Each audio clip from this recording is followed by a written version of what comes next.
Hello world, my name is Victor Engelmann. Welcome back to my channel. Today I want to do something a bit different than normally.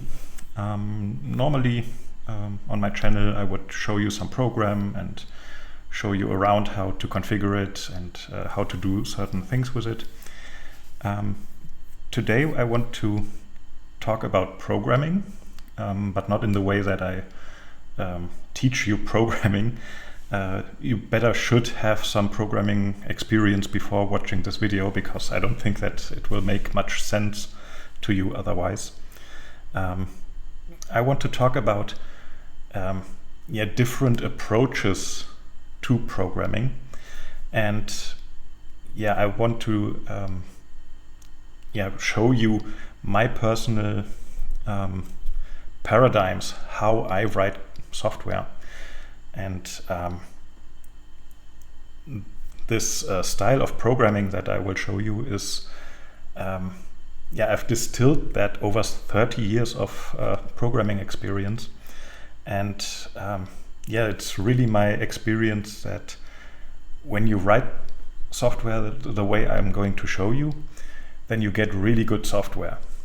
And that's why this video is called High Quality Programming, or high quality source codes on this slide here, with the subtitle, You Don't Have Enough Classes. Okay, so first of all we should talk about what do I even mean by high quality? So by what standards do I measure quality, the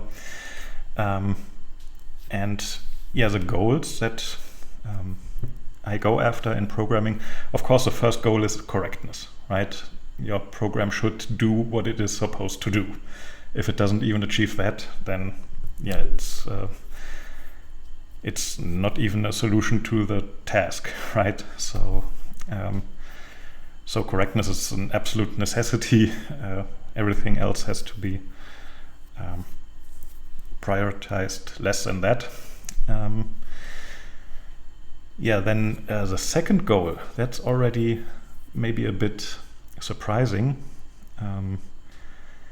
because in my opinion, the second most important goal is to maximize the readability of the code, right? I want code to be self-documenting. And the reason for that is because I want to minimize the cognitive load.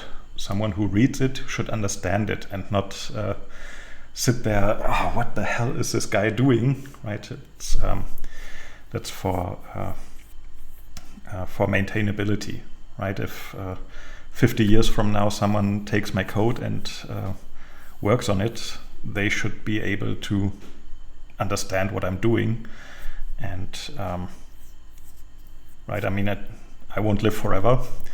The software I wrote for some company, for example, will at some point be maintained by someone else. And they should be able to make sense of what I'm doing. So, of course, that's not really something you would want to do if you want to make yourself irreplaceable, like Wally in the Dilbert comics. But from a perspective of high quality coding, readability is really, really important. And even Bjarne Stroustrup agrees with that. And that's really amazing, because Stroustrup, the inventor of C++, this guy is obsessed with speed. But even someone who is that obsessed with speed says that readability is more important than speed. And I think that's really telling. My third goal is to maximize reusability. I want to make my code so that I can just grab the code and use it in some other project without much hassle. And I don't know why I wrote minimize length there, but whatever. Maximize speed, of course we want performant code. And these are my goals, and in that order. And the way I'm going to show you how to write your programs well, for correctness, I cannot help you with correctness. But I think the way I program is very well suited to to avoid mistakes.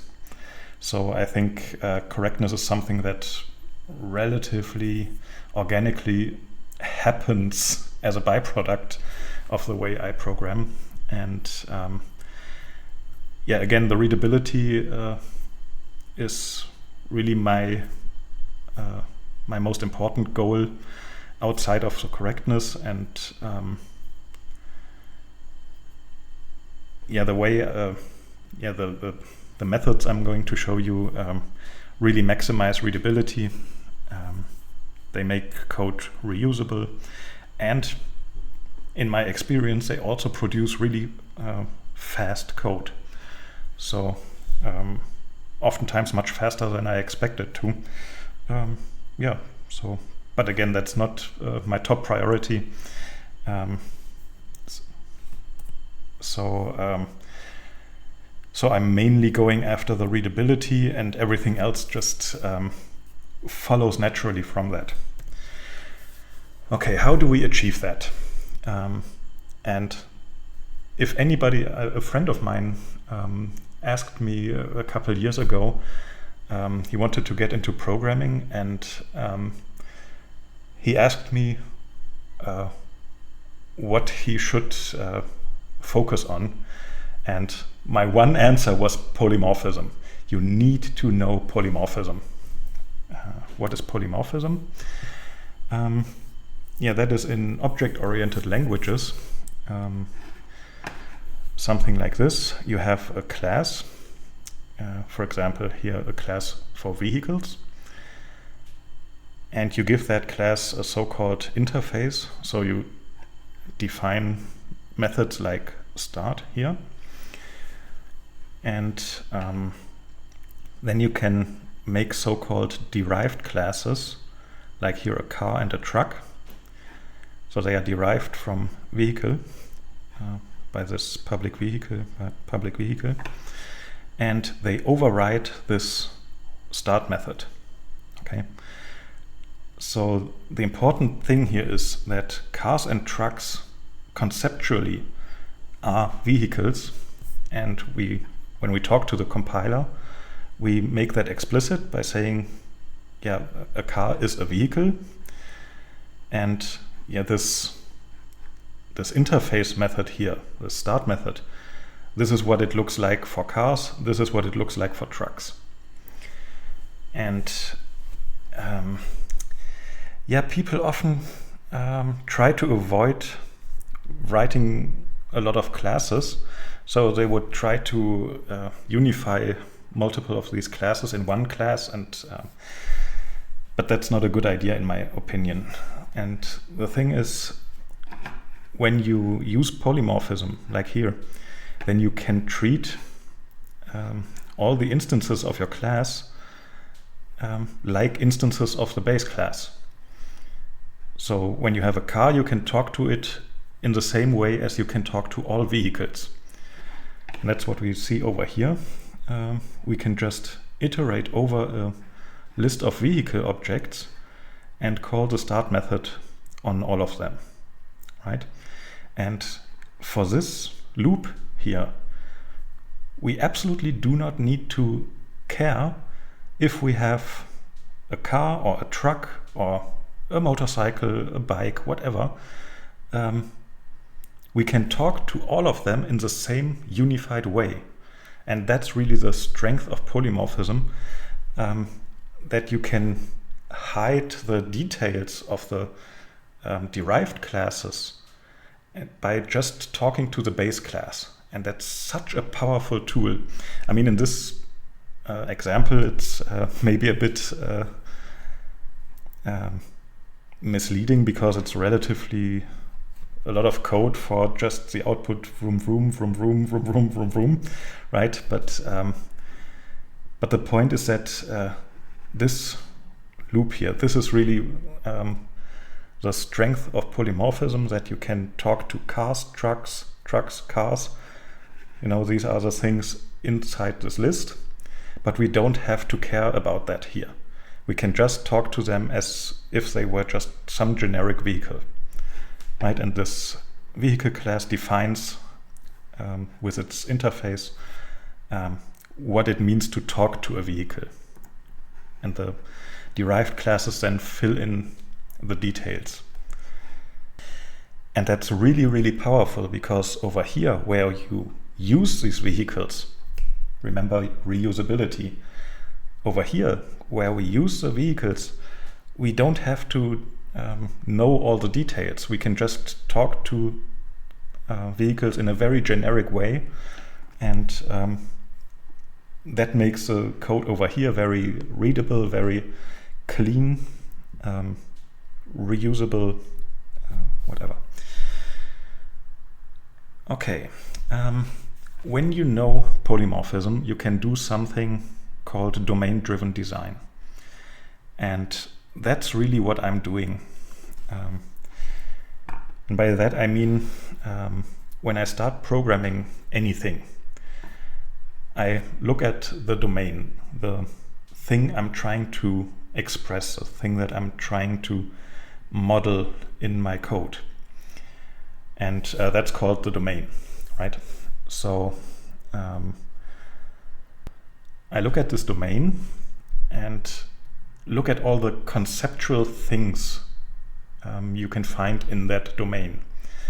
Like when you're programming something with a network layer, you might have a class for URIs, you might have a class for sockets, for connections, for a connection pool, whatever.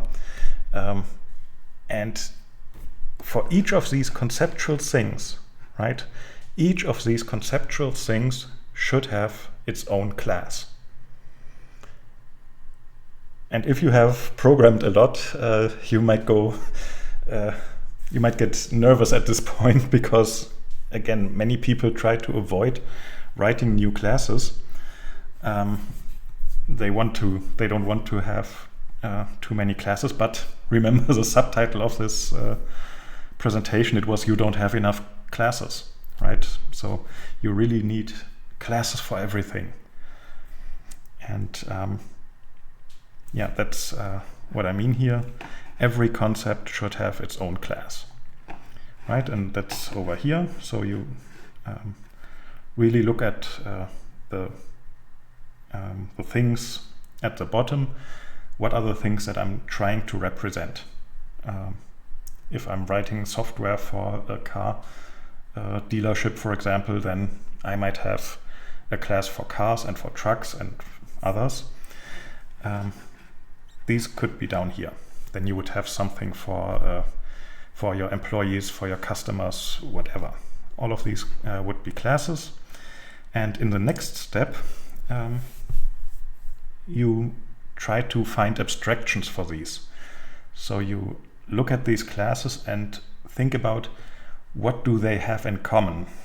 So, for example, a car and a truck are both vehicles, right? And yeah, then you would add a vehicle class here over these car and truck classes down here. Okay. So once you've done that, you design the interfaces for the classes, and importantly, you should really inherit as much as possible. So your methods should ideally be all in the base classes, but only as far as it makes sense for the base class, right? So if you have something like a capital O object up here, it doesn't make sense that that object would have a start method like a vehicle, right? That doesn't make sense. But all vehicles have a start method, for example, then you would have a start method up here. And but really the important thing is that if something can be solved in an abstract way, without looking at all the details of the lower level classes here, then it should be solved as far up in the class hierarchy as you can. Because the point is, if you make some mistake in a method up here, then that mistake will occur often and it will be more visible. So so more customers will run into it and report it. So if you have something like, I don't know, maybe a sorting method, then maybe you shouldn't have different sorting methods per list class. A list should be sortable, and you only have to provide some information on how the sorting should be decided. But the sorting itself is not something that belongs down here in the list of vehicles, list of customers, list of employees, right? These three different lists shouldn't have separate sorting methods. Okay, now what do I mean inherit as much as possible? What do I mean with this as possible? Something that you often encounter in programming is that you need to deal with details from the lower classes that you don't have in the upper classes. So, for example, the serialization and deserialization for XML or JSON objects. As I said, you would want to implement that as far up in the hierarchy as possible.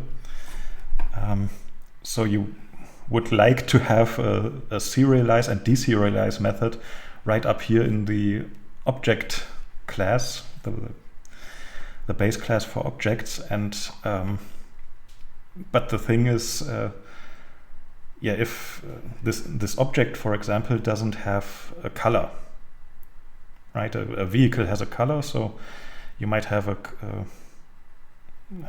color attribute in the vehicle class here, but the object class doesn't know about that.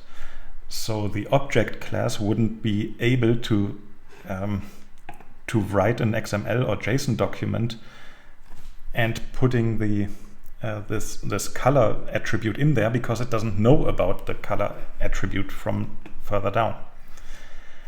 Okay, and yeah, that is a problem. One way to do that is that you use methods and virtual methods and intertwine them. So so here this class foo has one method that isn't virtual. In terms of Java or C#, it means that this is a final method, it cannot be overridden. And this does some stuff, then calls a virtual method, so an overridable method, and then does some finishing. Like you could, for example, lock some mutex here and unlock some mutex down here, and then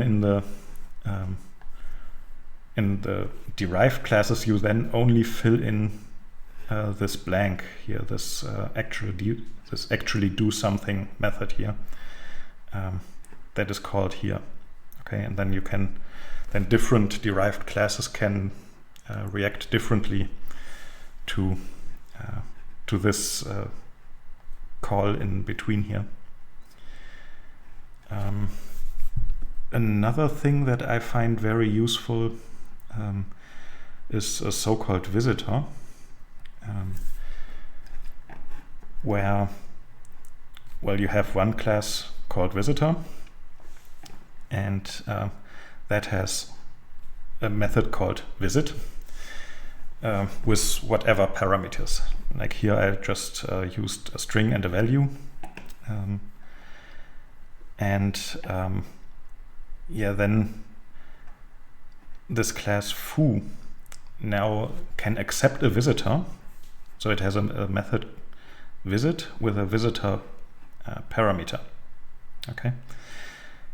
And now over here, so this is an abstract base class. This here is the concrete class, which then fills this visit method, where it says, hey, I have an attribute A, so visit with string A and value of A, visit with string B and value of B. So, and then, yeah, if you have children, then you can iterate the children and visit the children also. Yeah, and then you can just give instances of this foo class or any derived class. You can give a visitor, and then the class basically tells the visitor about its attributes, right? Here attribute A, attribute B, and the children. And yeah, then you can just have different visitors, like one visitor for writing JSON documents, one visitor for writing XML documents, whatever you can think of. You could, I don't know, you could write CSV files, HTML files, whatever. It doesn't really matter. The point is that here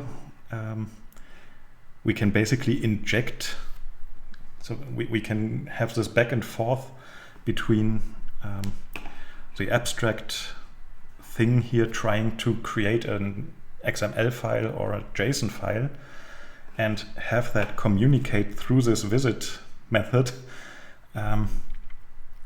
to the concrete objects, and the concrete objects can, through this interface, tell the visitor, hey, this is these are my attributes. Another important method I'm using for polymorphism are so-called factories.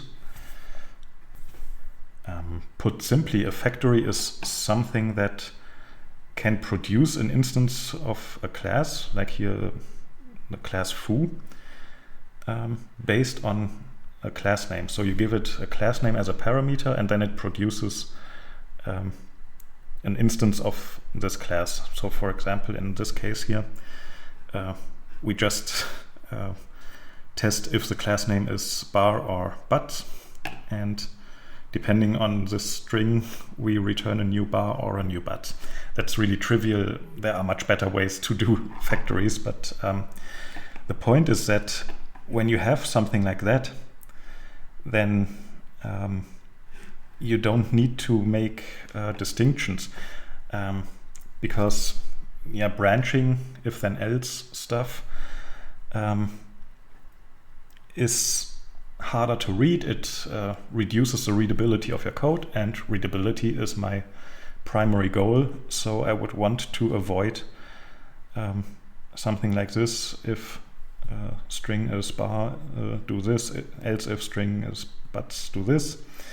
So instead I might have this factory, which yeah, just gives me different instances of different classes depending on this string, bar or but. And yeah, down here I can then just use that factory, tell it, hey, I don't really care what class I'm getting, just give me the class for this string, right? So this distinction here is done by the factory here. And yeah, now I have an instance of foo, namely bar or but, and whatever class that is not my problem.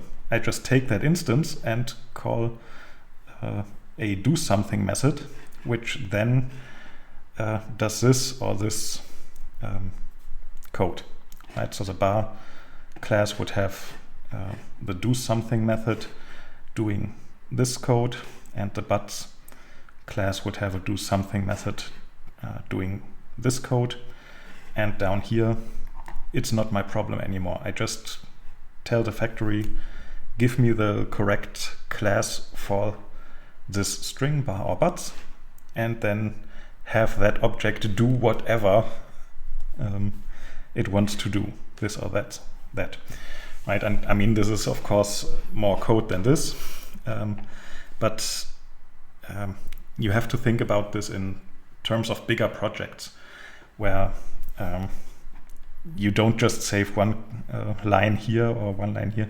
The main thing is that this is just easier to read, right? So if you give it something a better name than do something, yeah, as I said, there are better ways to produce objects in a factory. Like typically you would have something like a generic factory with a generic argument t, which produces an object of type t based on a string, and then you can, for example, do that by having a map from string to some factory producer class, which has a produce method, right? And then you can just take the produce method from that map. So you ask that map about the class name, right? So the map producers, you query for the class name, get a factory producer, which then would have some produce method that produces the t star,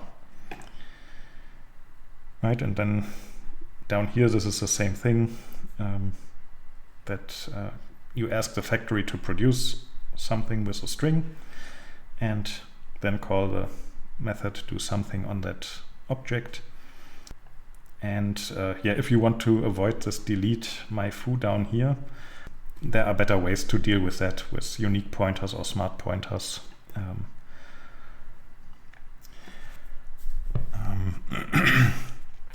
Another way to deal with the complexities of the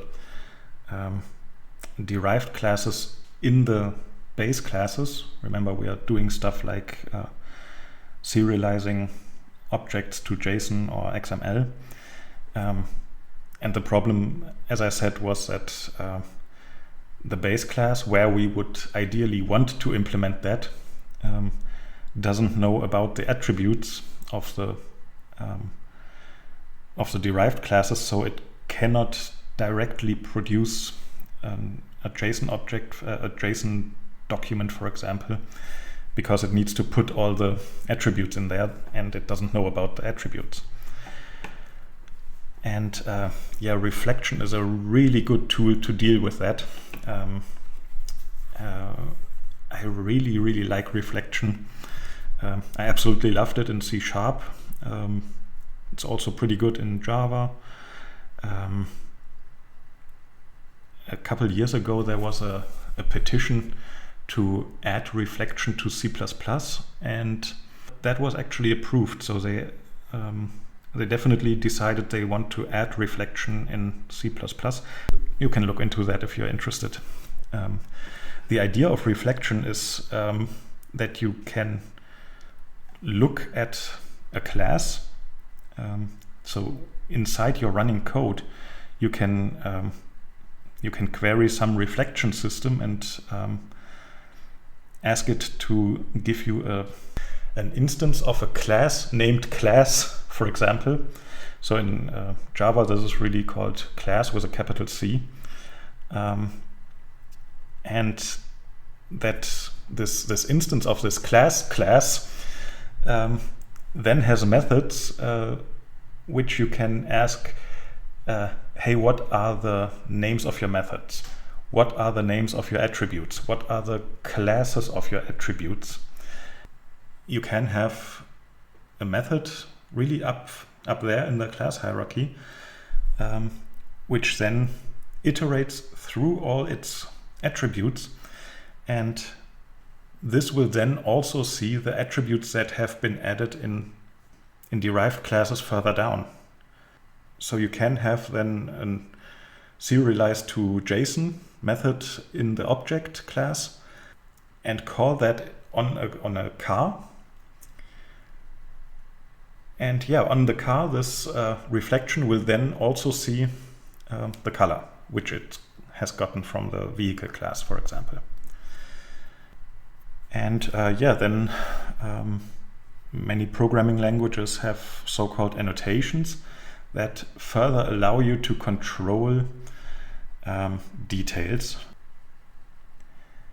Okay, and yeah, the really best way I have come across to do all this is to combine these methods by implementing a virtual method in the object class, so really far up, that does reflection by default, right?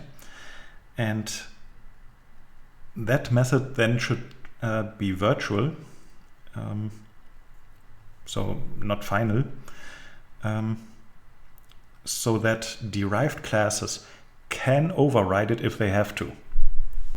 And I have used that with very good success in XML serialization. Yeah, where pretty much everything, the whole class hierarchy, used this same reflection method by default, and only a few exotic classes that were where that didn't really fit. Only there I then overrode the method and did something else. Yeah, again, that worked really well, and I can only tell you that's a really good way to solve this problem. Okay, the next thing I want to talk about is the structure of your methods. This is a rule of thumb. I try to make really, really short methods, like 5 to 10 lines, and I usually, in programming languages that support that, I will even enforce a hard limit saying if your method is longer than 50 lines, then you are doing something wrong. The compiler should not accept methods that are longer than 50 lines. Okay. And then you can again use annotations and stuff to make exceptions for crazy exotic cases. And yeah, this idea I actually have from Kevlin Henney. He has some really cool videos about code quality, and he's making some good points. A quite entertaining guy, by the way. So if you have some time, watch some Kevlin Henney videos. The idea is, if you have one long method, you would typically have to comment stuff, because a long method will not be readable very well. So you would put comments about every 5 to 10 lines. And look here, 5 to 10 lines is my normal limit for method length. And I mean, what is the purpose of the comment here? You're basically dividing your long method up into sections, right? And this and the comment then is a textual description of the next part that's coming, right? So you have some textual description, code, some textual description for the next code, some textual description for the next code. And what Kevlin Henney says is, why? Why would you put that in a comment? If you have a textual description of this part of the code, just take that part of the code, put it in a different method, and give the textual description as name for that method. Okay? And that then helps you have short methods with very clear method names, right? And then the original long method that you had really boils down to just the comments, so which describe very clearly every step, but on a higher conceptual level. how do I achieve the thing that this method wants to achieve? Well, on a higher level, by doing this, the stuff from the comment, then doing this, the stuff from the next comment, then doing this, the stuff from the next comment. And how you do these higher level conceptual things is then not part of that original method. This has been put in a different method. Okay, I see that this might be a bit hard to comprehend without an example. Also, I really like my methods to have a low cyclomatic complexity, at most 1, if at all possible, which means that you either have straight line code, or you are allowed to have 1 if then else, or 1 loop. Okay, and yeah, this then makes your code really readable. The next point here, that your methods should be what I call semantic. So you might want to think of your object as a provider of various services. The method name should then correspond to what the method does. Okay, I've seen so much terrible code where you have really crazy unfitting names for your methods. And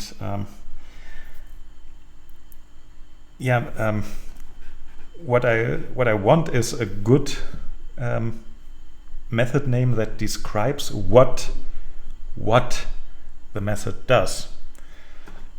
And too many people instead name their methods by how they do something.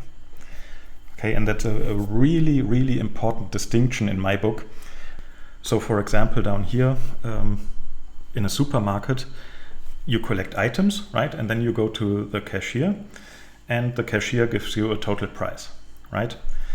And you do that by giving your items to the cashier, and the cashier looks at all of them in some way or another, maybe by scanning a barcode, whatever, not our problem.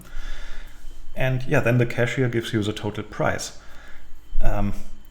This distinction between what and how in this scenario would be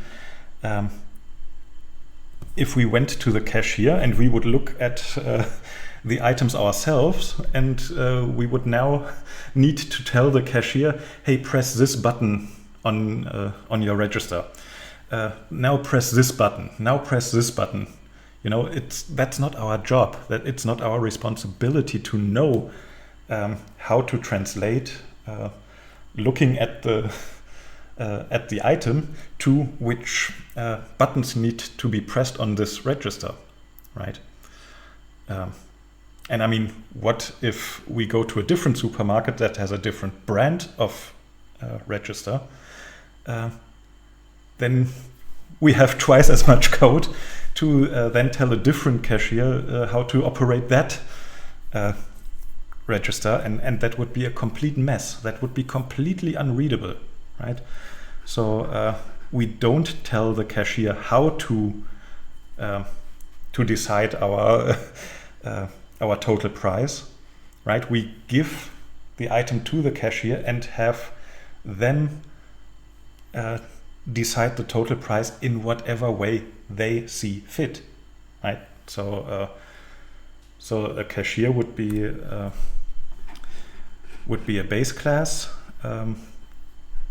to which I can give a list of items, and the cashier would then go through these items and add up the price by scanning all the items on their register. That then produces a price, and the customer would then get the price by giving the cashier the items, and then take the amount the cashier has set out of the wallet W and give it to the cashier, right?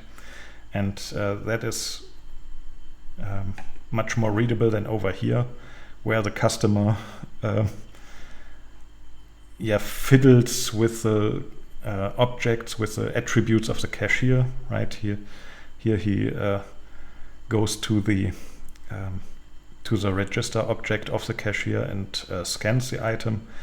And yeah, again, what if we have a different kind of register? What if we are at a place where the cashier doesn't have a register in that sense, right? And yeah, we don't tell the cashier to push the button to open the register, put the money in there, and then close. And yeah, I mean, that would be really bad design over here, where the customer accesses the register and the money in the register, and yeah. So I've already started talking about this. Method names should really tell you what the method does in a semantic way. And I'm 100% serious about this. The method name should be 100% accurate in that. So, so it should do exactly, absolutely exactly what the name says it will. It should do nothing more, it should do nothing less. And remember the subtitle. If you cannot do that, then you don't have enough classes. So for example, if you have multiple if then else's in your method, then this might force you to put this fact that you have multiple if then else's in there. You might be forced to put that in the name, and that might result in a really long name, and that's not what you really want to do. But that's what I mean with this, you don't have enough classes, because you should avoid having distinctions. If at all possible, distinctions should be done by having different function pointers in your vtable. So you should have different methods with the same name in different subclasses. That's what I mean here, right? You don't have enough classes because your method is making distinctions that it is not supposed to do, right? That's what I mean here. Yeah, and then if a method isn't able to perform the thing that the name says it will, like for example an invalid argument, then the method should throw an exception. And the reason for that is, when you do that, then you can look at the implementation of a method and you can reason about the correctness of your code locally, right? You can look at the method and you only need to look for logical flaws within that method to find logical flaws. So so if your high-level idea is broken down into these lower-level ideas, then you can look at these lower-level ideas and think about, does this collection of lower-level ideas really result in the higher-level idea happening? And if not, then there's your problem in that method. And if it does, then your problem is somewhere else, right? So yeah, that's really the point. You can look at a method, you can look at the code of a method, and you can reason about the correctness of that method without thinking, well, this method over here, that also has this side effect that's not represented in the method name, but it fiddles with this global variable, and it terminates that socket connection or whatever. That's just craziness that increases your cognitive load while looking through your code. Right? When you do stuff like that, then you look at your code and you always have to keep in mind, well, this method also does this and this method also does this, without being explicit, right? And if you make it explicit by having the method names 100% reflecting what they are doing, then the collection of these calls results in the high-level idea for the method itself, that the method itself promises with its method name. Okay, the next chapter, delegate, delegate, delegate. Sometimes you cannot make a decision on your own. For example, when you want to sort an array of instances of some class, then you don't know how you want that sorted, right?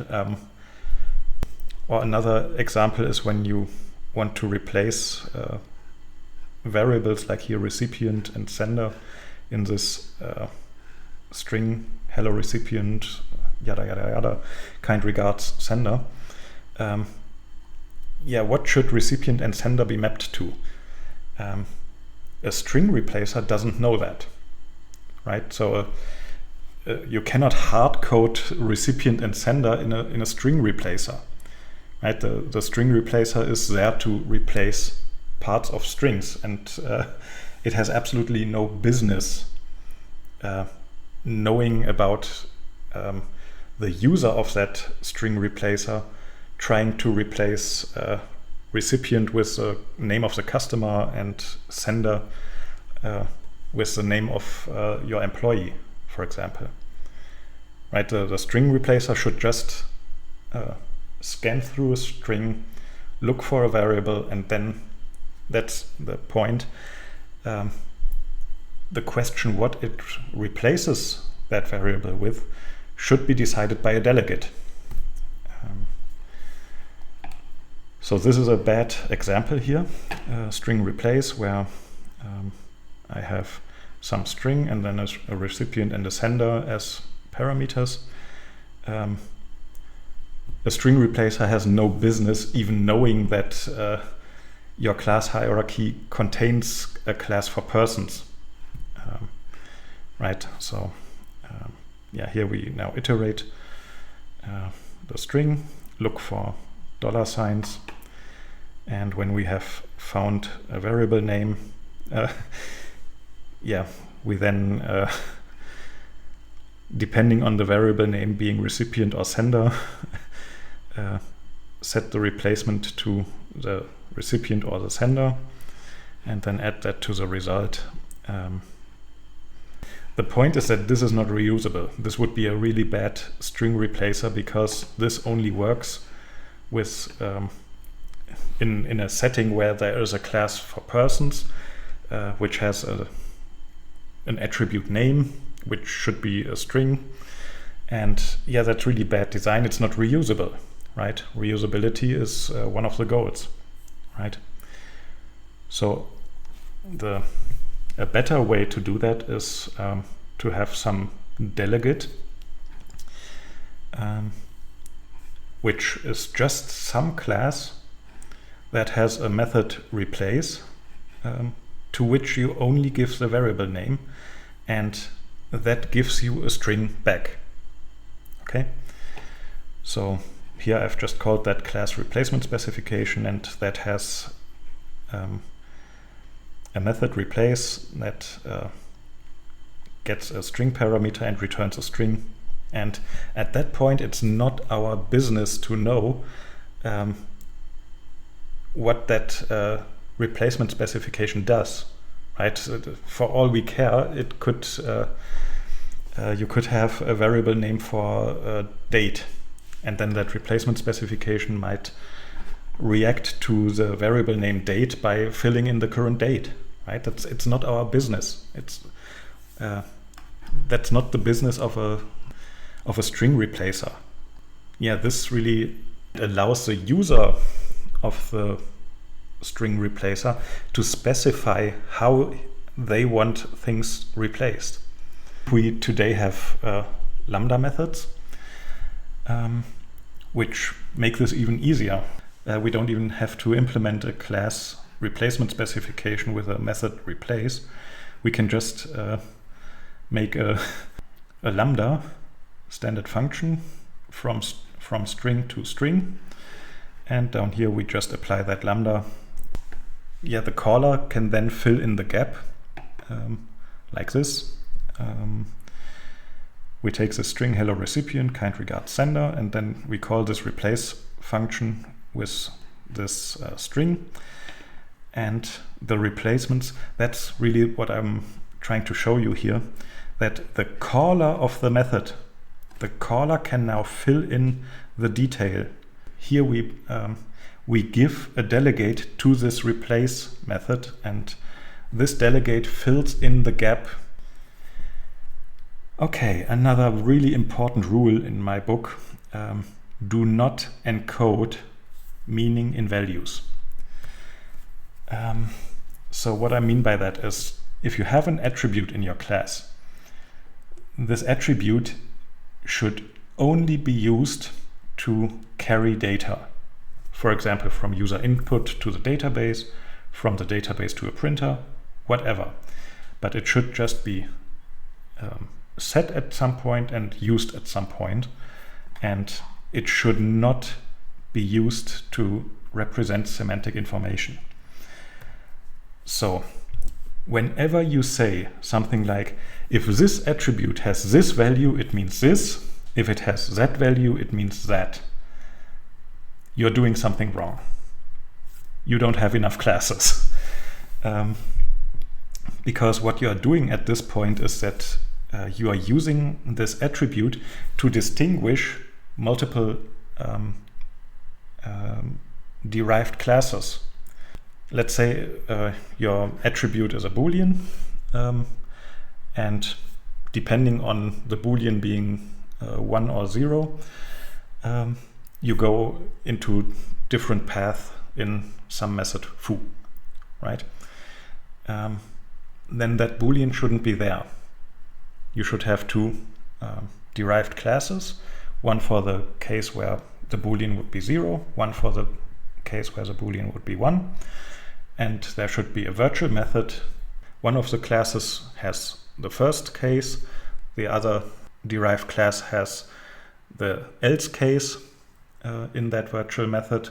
And then you should just call that virtual method instead of doing this whole if then else over this Boolean attribute. Right? And when you do that, you can just get rid of that Boolean attribute. So from an object-oriented perspective, when you encode meaning in values, what you are effectively doing is you are taking multiple classes and you press them into one class, and you are using this value to distinguish which of your subclasses you are currently in. And this distinction where you manually jump to different code paths, if you press these classes all into one and then make for example, a switch case distinction between the different values for your attribute, then what you are effectively doing is you put all the methods, all the overrides for the method into one method, making that method unreadable.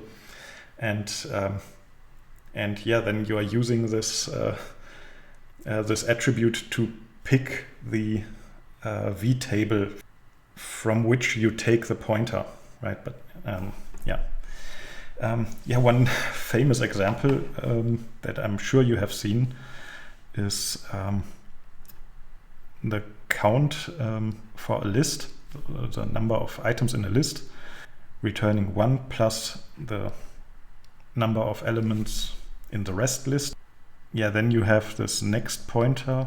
If that is null, it means that this is the last element. Wrong.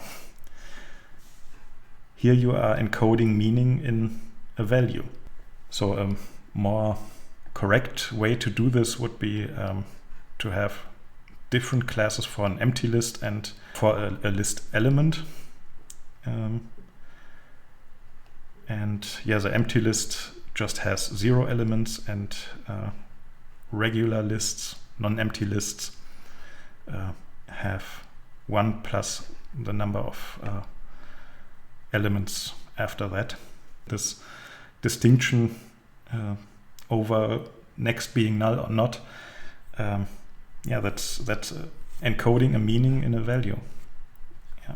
An empty list is conceptually something different than a non-empty list.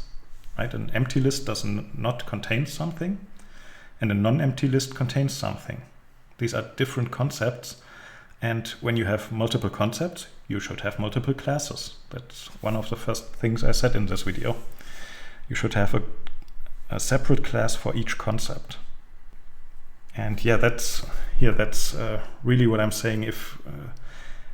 If you encode meaning in attributes, it absolutely kills your readability.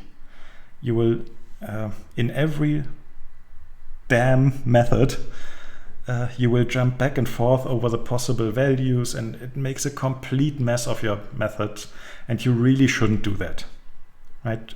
Just have a pointer to an instance of one of different classes, and which are derived from a common base class, and then you just call that method instead of going if this, if that, if whatever, right? This is also a quite well-known example where you shouldn't have, well, you can have a class shape and then subclasses for circle, rectangle, triangle. Whereas, yeah, an old design, a non-object oriented design, there you could have some struct or class or whatever, a bad object-oriented design with so-called pseudo-classes. You could still have a class shape with an int type, and then here that encodes whether the shape is a circle, a rectangle, or a triangle. And then if you do that, you need a lot of variables, and the variables for the circle, the variables for the rectangle, the variables for the triangle. Maybe they can even share some of these values, right? xy, x2, y2. So x, y, and r would be enough for a circle. xy, x2, y2 would be for a rectangle. You might reuse r for x2 or something, but that would kill your readability even more. You will lose the overview over which of these attributes are relevant and when they aren't. Okay, the next chapter. Static analysis is your friend. So I repeat from the beginning of the video, every concept should have a class. Every concept should have a class. Do not use class X to represent Y just because you can. Okay? So for example, just because you have string, you shouldn't use that to carry a printer URI or an SQL query. Because using classes, you can tell the compiler very clearly what you expect to get from your caller in a method definition. And when you make that explicit by using appropriate classes, then you don't have to remember, and that reduces cognitive load, what a method expects. And yeah, in your method signature, you should really use the most concrete class, so the class furthest down in your class hierarchy as the type for the parameter, because the further down you go, the more precisely you tell the compiler what you want to allow. Right? You could just use object for everything, for all your parameters, but then the caller can just throw in there whatever they want, and you have to do countless checks of the parameters if everything has the correct types and values and stuff. and that's not good, right? That is just a lot of unnecessary work. If you can instead just limit what your caller can even give you. And even if you want to circumvent that, if you don't want a separate class for SQL query or a separate class for a printer URI, then you should at least use a strong type def. Because here, look at this thing here. If we have a function query that is supposed to do an SQL query and it expects a string is a true general type, then I can just put some printer URI in a string and pass that to the query. And the compiler will absolutely accept that, right? Because the compiler just says, oh, you want a string? I have a string, I can pass you that. And so the compiler says this is fine, although conceptually, remember, concepts should have different classes. Conceptually, a printer URI is something completely different than an SQL query, right? So at the very least, you should type def a struct that contains a string to some name here, like printer URI or SQL query, right? These are both just strings effectively, but using this, we can force the compiler to limit the caller in what they can give us, right? So the query method here now only accepts SQL query objects. And if we try to give it a printer instead, right, a printer URI, then the compiler will say, no, printer, that is a printer URI, but this method expects an SQL query, right? So, so by being more explicit about what we want to have in our method signature, we can make the compiler protect us from such mistakes, right? So, I mean, we could just ignore this mistake and just expect the string to be a valid SQL statement, right? And if it isn't, everything blows up, right? So, so over here, if we are serious, we should verify that this string even is a valid SQL statement, and if it isn't, reject it. Over here, we don't even have to do that, because we only allow the compiler to give us something that is an SQL query. And yeah, that's actually the next point. I mean, here, nobody stops us from putting a printer URI into an SQL query object, right? That we could just use the type SQL query for this printer, and then the compiler would allow us to pass the printer to the SQL query function, and then we would have to verify this string again, which we want to avoid, right? So the query shouldn't have to the query shouldn't have to evaluate the string. It shouldn't have to validate it to make sure that it's a correct SQL statement. And that's my next point. You should do such validation in the constructor. So, for example, here in a print function that gets something that is printable and a printer URI as a string, the print function should validate that this URI even is an actual URI, right? So it might use some regular expression library to to match this URI against some regular expression, right? But this shouldn't be the job of a print function, right? If we can limit the caller from giving us invalid data, right? If we can just forbid the caller from giving us invalid data, then we don't even have to validate the data we get. So one way to do that is we could have a validation method in the printer URI class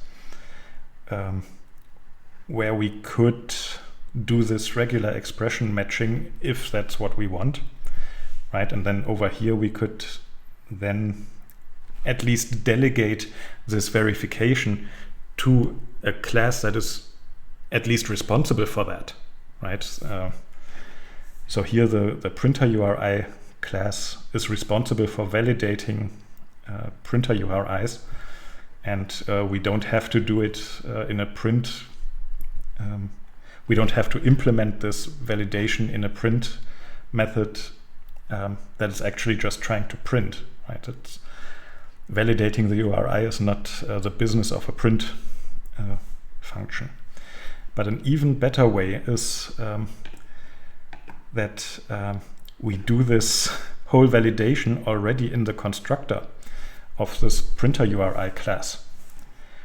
So the printer URI here in the constructor gets a URI as a string. It validates, right? The constructor of the printer URI already validates this string, and if it's invalid, it throws an exception. So if somebody tries to construct a printer URI object with an invalid string, then they just get an exception, and effectively the object isn't created, and the caller just doesn't get a printer URI object that they could even pass to our print function, right? So if we already validate in the constructor, then anytime we have a printer URI object, we can be certain that the URI is valid. If it wasn't, the constructor would have thrown an exception, right? So here we don't even have to validate anymore. We can just say printer URI, and we know at this point that the string was valid. Otherwise, we wouldn't. The caller wouldn't be able to give us a printer URI with an invalid string. Okay, this is relatively well known by now. Your code should absolutely have no coupling at all. Absolutely not. This is a pretty old article, The Total Cost of Owning a Mess. I can really just advise you to read that by Uncle Bob Martin. Robert Cecil Martin is a very accomplished guy in the field of clean code, which I'm a huge proponent of. And yeah, he explains it like this, that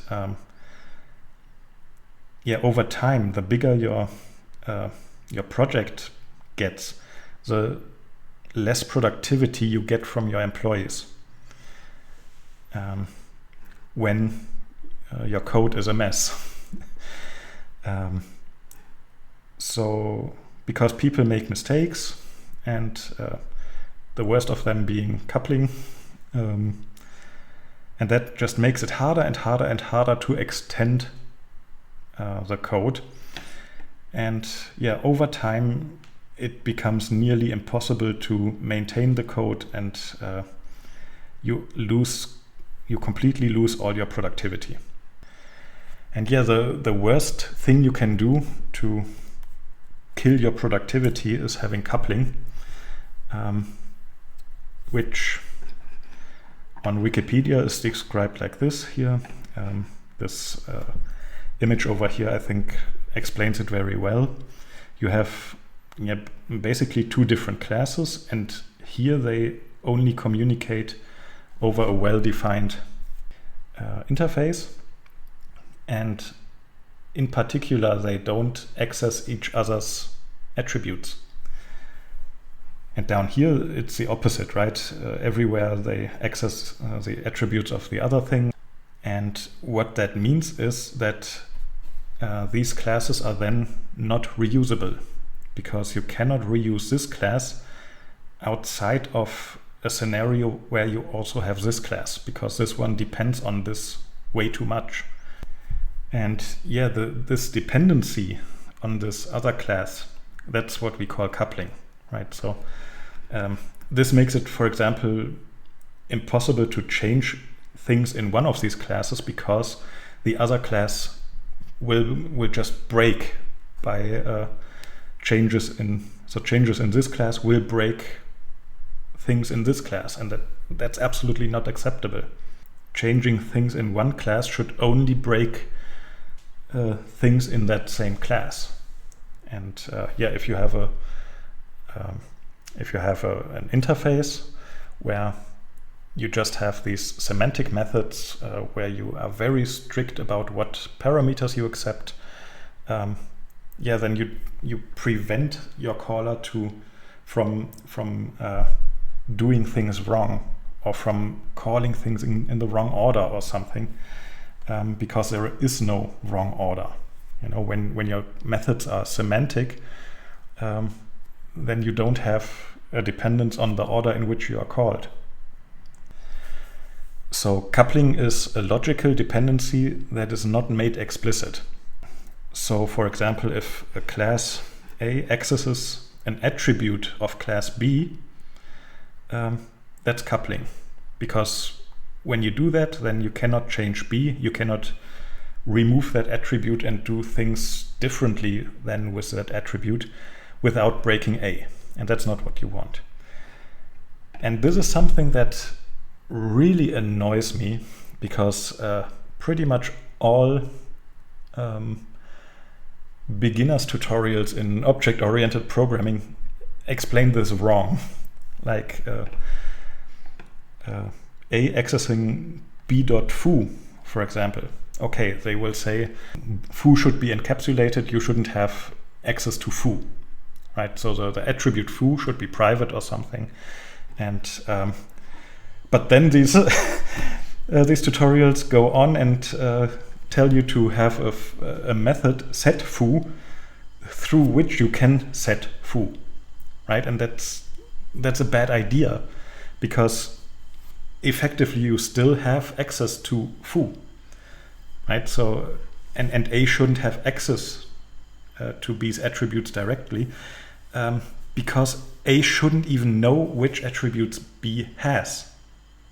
So the logical dependency here is that A now depends on B having that attribute. Okay, so you cannot then in B decide to do something completely different without this attribute foo and remove foo, because removing foo will break A. The interface of B should be independent from how B represents its data internally.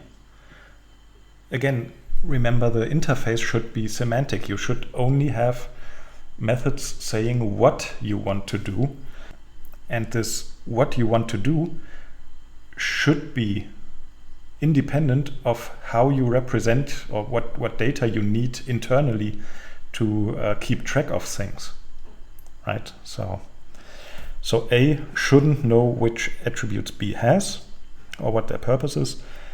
And yeah, again, pretty much all programming tutorials that I've seen are really wrong on this, by telling you to write getters and setters.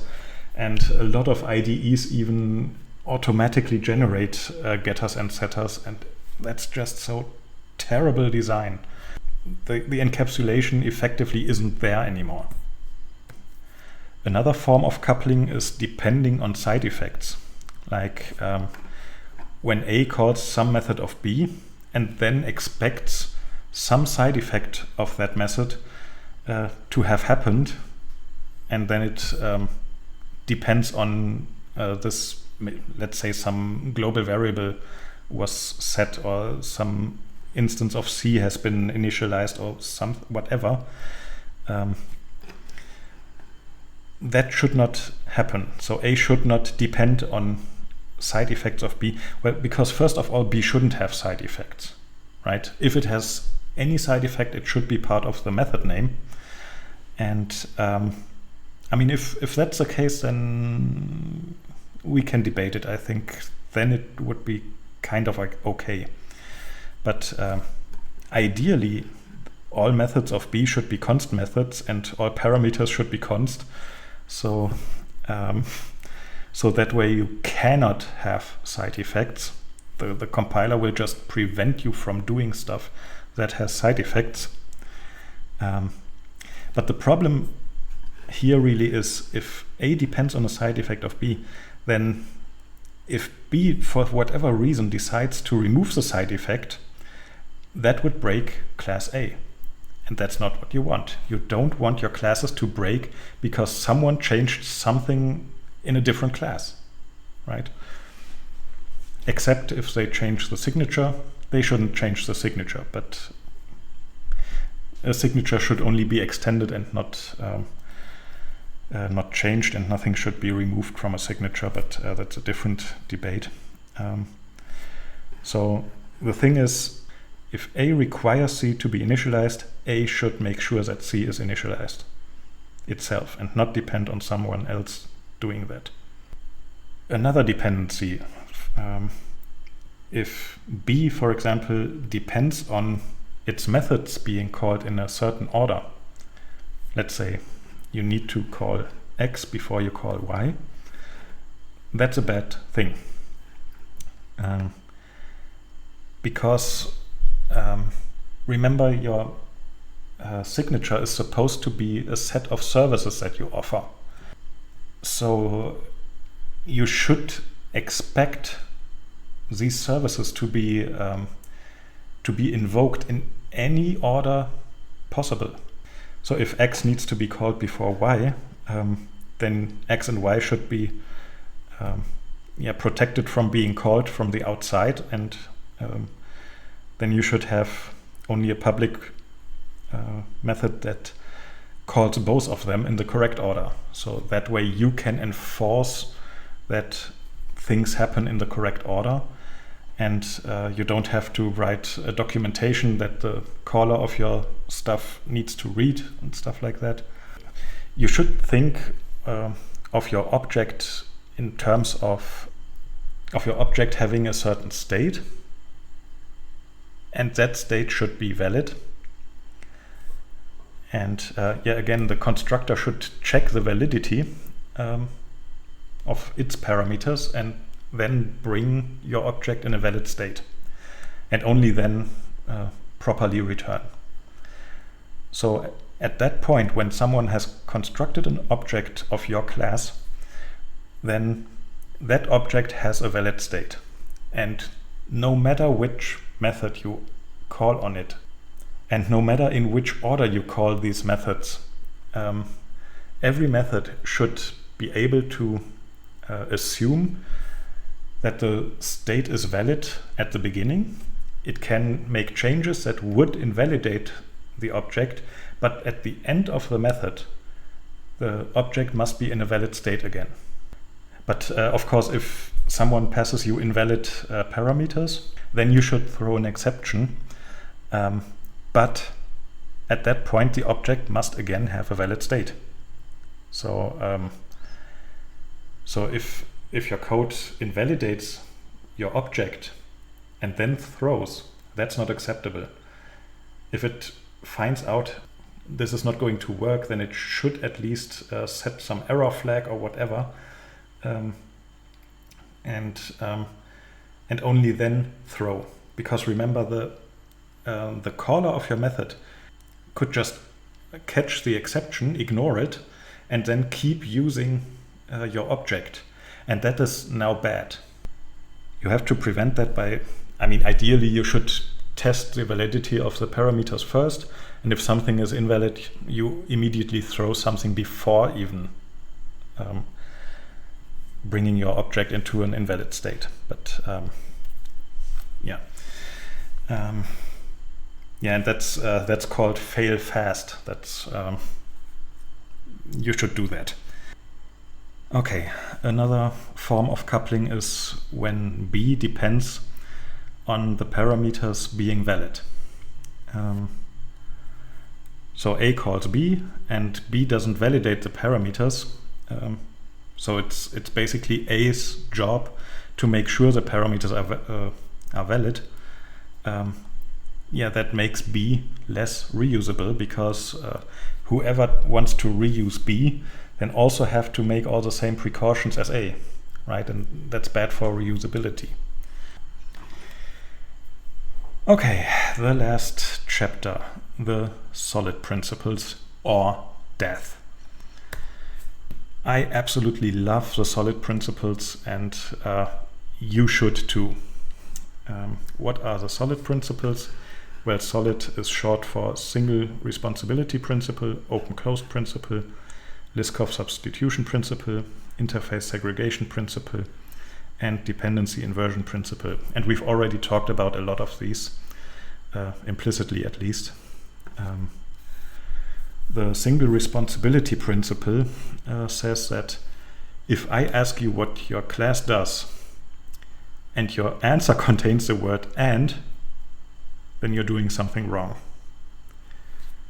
So, for example, you can have a scheduler class, you can have a class for thread management, but you should not have a class that has some form of a schedule and also a pointer to a thread that you then activate and deactivate depending on the schedule.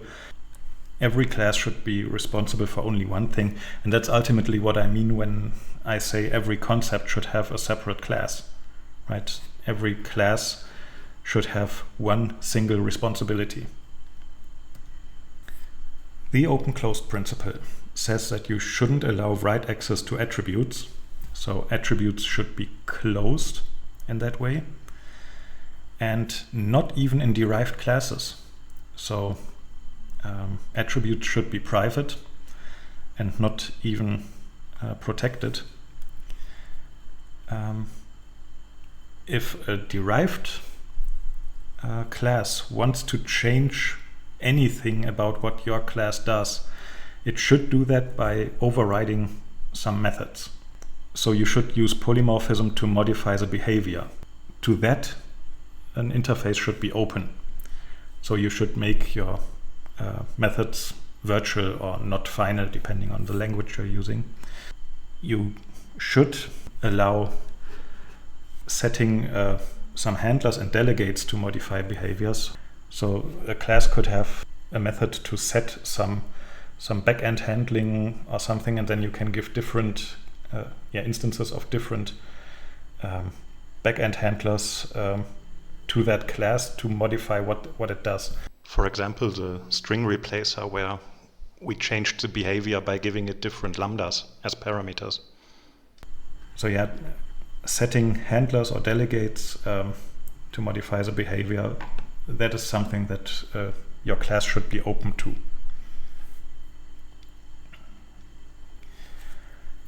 The Liskov substitution principle. A derived class should behave the way that a user of the base class would expect the base class to behave. And that's a very classic example, right? If I ask you, is a rectangle a square, or is a square a rectangle? Then a mathematician would of course say, well, a square is a rectangle with additional attributes, namely that the width and the height are the same. But a programmer might look at this situation and say, okay, but if I want to represent a rectangle in memory, I need more data than what I need to represent a square, right? For a square, I can just take an x and a y coordinate, and maybe a width, which is then also used as a height. Right, so I need 3 attributes for that. And yeah, a rectangle needs 4 attributes, like x and y coordinates, separate width and height. Right, so so you could take a rectangle and derive it from a square by adding a height, right? But yeah, the problem with that is either way, if you say a rectangle is a square, or if you say a square is a rectangle, both of these statements violate the Liskov substitution principle.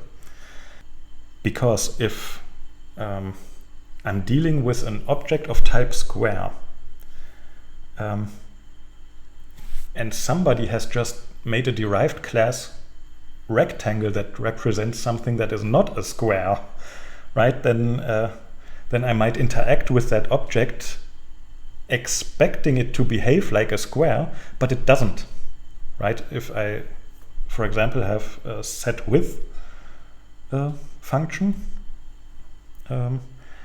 then this might, yeah, set the width. But as somebody who has a square object in front of himself, I would expect this to also adjust the height, right? But if I have a derived class for rectangles, which deals with these things differently, right? Which where the set width doesn't set the height, then yeah, that violates the principle, because I don't expect that to happen, right? When I think I have a square, right? So you shouldn't be able to give me a rectangle when I expect a square. And yeah, the other way around is also bad, because yeah, if a square is derived from rectangle, then you have the opposite problem. If I think I have a general rectangle and I just set the width, then I don't necessarily expect to also have changed the height at the same time, right? So so that also violates the Liskov substitution principle. And yeah, the correct answer to this situation is that you don't derive rectangle from square. You also don't derive square from rectangle. Instead, you have another class, a third class, rectangular, for example. And you use that as a base class for both of them. And then you only allow things that are valid for both subclasses, right? So that might not have a set width, that might not have a set height. Yeah, same thing down here. A list element and empty list should not be derived from each other for the same reasons. Then the interface segregation principle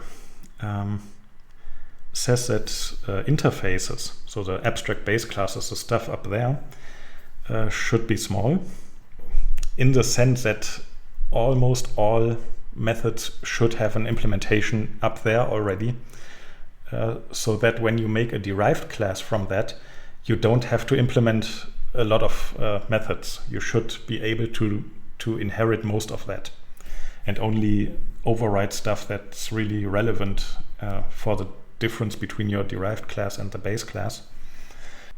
Yeah, and yeah, rather than one large interface, better use multiple segregated interfaces and have different base classes. So if one of your users wants to use a method A and one of your users wants to use a method B, then you can have two different interfaces, one having A, one having B, and then the object can implement both of them instead of having only one interface, A and B, which has both of them. And yeah, this already goes in the direction of dependency inversion, which is really, again, one of my most important rules here, that high-level classes should not depend on low-level classes, which means that high-level classes like A should not call concrete methods. So A shouldn't access B when A is further up in the class hierarchy. Instead, you should have some common interface, and A should then call something from that interface, and B should provide an implementation for that interface. Okay, so A should not call a method of B, A should call a method of I, and B should implement I and then provide an implementation for that method. Okay, so these were my principles that I apply when I'm programming. Again, these are mostly my opinion, but it's really my experience that I've collected in 30 years of programming, that when you program like this, you get really reusable code, readable code.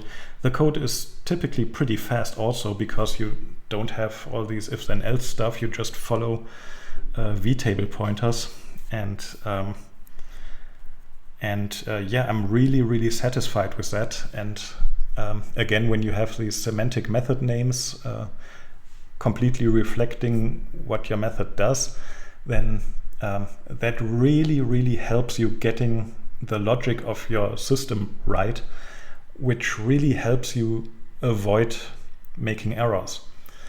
And also because you have really short methods that just do one thing and then delegate to something else also. Because these methods are short, they are less likely to have problems. And even if they have, you have such a short method, you look at it and it's much easier to find an error in a small method than in a 600 lines code that has this cascade of if then else's. Yeah, that's not readable. Yeah, so to summarize, again, you should maximize your readability. For that, you should have short methods. You should avoid branching. Instead, you should call other methods and delegate to other classes. The methods should be semantic. So think of them as high-level conceptual services. And a method should do exactly what the method name says, or throw an exception. Yeah, to maximize reusability, use polymorphism. And again, solve your problems as far up in the class tree as possible and inherit the solutions in the lower classes in your class hierarchy. Always use the solid principles. Always use the solid principles. I cannot stress this enough. The solid principles are the path to salvation. I mean, you won't die if you violate the solid principles, but it's really my experience that anytime you violate the solid principles, you regret it at some point. So anytime you say, I should do it like this, but I'm in a hurry, I'll do it differently, that always causes problems that annoy you later, and then it's in question if you even are at a point where you even can fix that without changing a class signature or something which you might not be allowed to do depending on your circumstances. And yeah, this is again, the subtitle of this video was you don't have enough classes. Yeah, when in doubt, add another class, because when in doubt you don't have enough classes. Yeah, and before I end the video, okay, but before I end the video, a few bonus slides with some extra hints. If you want to iterate through the objects that some class holds. So you have a class and an object of that class which holds some objects, like say a list of something. Then you shouldn't be able to query this list of things. So the interface shouldn't allow you to get that list and just return that list. It should also not make a copy of that list because that would be slow. Instead, you should have an iteration methods like my class dot iterate list, and then give it a lambda for the body of that iteration. Yeah, that way this iteration method then can control stuff like if you need some mutex logs or whatever. And yeah, then your caller cannot mess with your stuff. Like if you just give a pointer to the list, then the caller might delete elements of your list without locking the appropriate mutex or whatever. Stuff like that, you don't want to allow that. Again, I already mentioned that, but you should avoid null pointers. So for example, if your class has a list, then it's quite common in Java and C# and so to just set that to null, and null means the list is empty. Again, you're using a value null to represent meaning the list is empty. Instead, you should just initialize that with an empty list. So you don't have to do something like if list unequal null, iterate the list. You can just iterate the list, and if it's empty, well, it's empty, right? Then the iteration runs 0 times, and it's just better readable. Yeah, if you can avoid using pointers, then don't use pointers. This is a very Java, C# way of doing things, which C++ is not really a fan of. So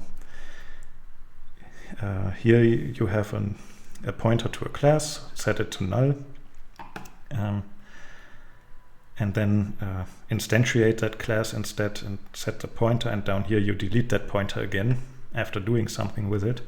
That's a very Java, C# way of doing it, but Java and C# have garbage collection, and if you do that in C++, you have to also do this ugly stuff here.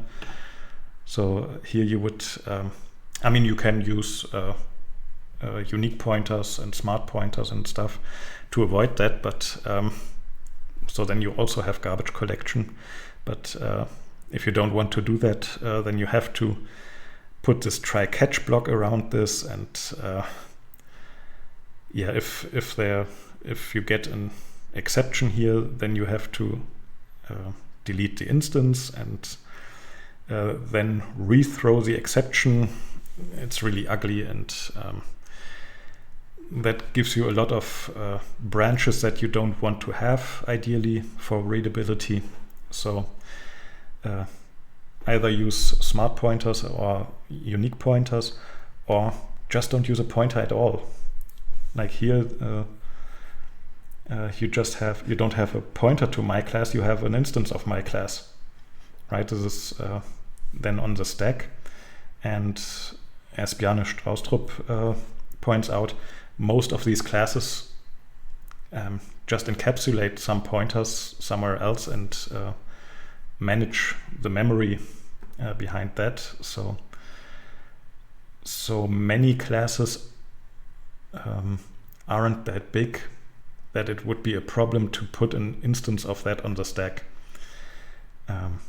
because stacks are limited, and if you put a lot of concrete objects on the stack, that can lead to a Stack Overflow, but typically that should be all right to do it. Again, don't use pointers when you don't have to. Over here, you have a pointer to an instance as a parameter, and then you have to validate, hey, is this pointer the null pointer? In that case, throw, right? Fail fast. But yeah, if you don't want to allow the null pointer, then just don't make it a pointer. And yeah, if you don't want to invoke the copy constructor, which might take a long time, you can put this ampersand here, and then you have an L value reference, which means that you can only pass something that's actually there. You can't pass a null pointer to this, so you don't have to validate this. And it might even be possible that if this is the only exception here, then getting rid of that might even allow you to mark your method as no throw, which results in faster code.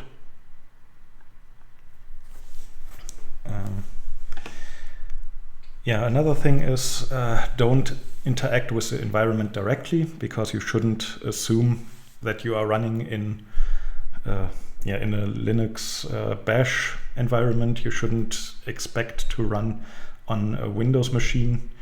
So you shouldn't hard code slashes or backslashes as directory separators, for example.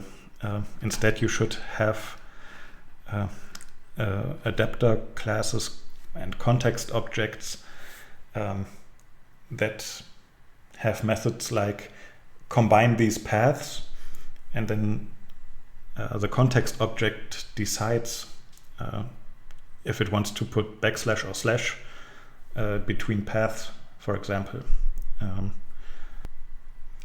Yeah, that makes your code more portable. So if you want to get your code on a different platform, you just have to give it a different context class, right? And then you can migrate from the console to a GUI or from the GUI to a cloud service. You just have to have a different context class, and yeah, then this is much less hassle.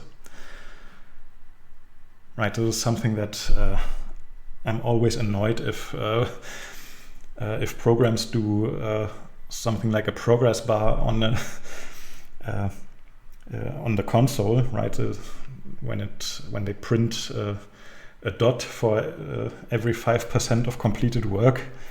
I always think when I read code that does that, I always think that just don't do that, right? If you should have something like report progress in a context object, and then that context object can print this number of dots to the console, or it can adjust a progress bar on a GUI instead, or it can save the progress to some database where it can then be queried in another web request asking for the progress, right? So in a cloud service, right? So, and yeah, that's all I wanted to talk about today. I think this video has become much longer than I intended, and I might cut it up into multiple videos, but maybe not, we'll see. So whatever. If you liked this video, like it, share it, subscribe, and see you next time.